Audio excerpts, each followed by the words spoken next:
আসসালামু আলাইকুম, সবাই কেমন আছেন? আশা করি ভালো আছেন। আলহামদুলিল্লাহ, আমরা অনেক ভালো আছি। আজকে আমাদের একটা কাজ 100% কমপ্লিট হয়েছে, ফিনিশিং কাজ। তো আমরা এখন পানির প্রেশারটা চেক করবো। আমাদের পানির ট্যাঙ্কটা একতলা ছাদের উপর, অর্থাৎ এটা একতলা বিল্ডিং। তো ছাদের উপরে আমাদের ট্যাঙ্কিটা বসানো হয়েছে। আমরা এখন চেক করবো, দেখি পানির প্রেশারটা কেমন হয়।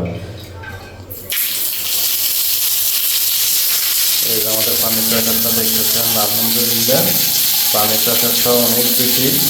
যে পরিমাণ হওয়ার কথা হিসেবে তার থেকেও অনেক বেশি। এই যে আপনারা দেখতেছেন, অনেক পানির প্রেশারটা অনেক বেশি হচ্ছে। তো এটা হচ্ছে আমাদের বালতির পয়েন্ট। আমরা এখন ঝর্ণাটা চালু দিয়ে দেখবো ঝর্ণাতে কেমন প্রেশার হয়। এই যে আমাদের ঝর্ণা দিয়ে পানির প্রেশারটা পড়তেছে, ঝর্ণা তো পানির প্রেশারটা অনেক বেশি, যেহেতু একতলার মধ্যে পানির ট্যাঙ্ক। এই হিসাবে আমাদের ঝর্ণাতে পানির প্রেশারটা অনেক বেশি আছে। তো আপনাদের মতামত অবশ্যই জানাবেন, পানির প্রেশারটা ঠিক আছে নাকি কম বেশি হচ্ছে। অবশ্যই আপনারা কমেন্ট করে জানাবেন। এই যে দেখতেছেন পানির প্রেশারটা।